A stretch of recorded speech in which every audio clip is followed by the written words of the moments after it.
Class, कैसे आप लोग? बच्चों आज 19 जनवरी है, मंगल का दिन है। आज हम उर्दू का सबक नंबर 25 सच्ची खुशी का सवाल करेंगे। दुरुस्त जवाब पर दायरा लगाएं। नंबर 1 है सैलाब आया।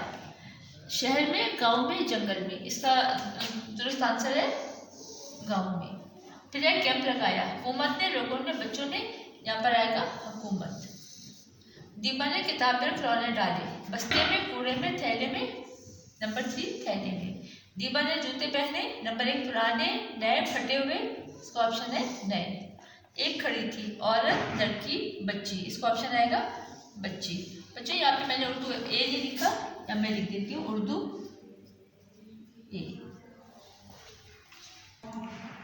नंबर 6 है दीपा ने अपने जूते दे दिए। सारा को, जारा को, सना को। इसका ऑप्शन है सारा को। फिर है सारा बहुत थी, बीमार, दुखी। यहाँ पे आएगा खुश। नंबर 9 सारा ने अपनी से की जिद, शिकायत, बात। इसका ऑप्शन है बात। भी लोगों की मदद कर रही थी। सना, सारा, दीपा। इसका ऑप्शन है दीपा। सारा के पास भी थे जूते, कपड़े, खिलौने।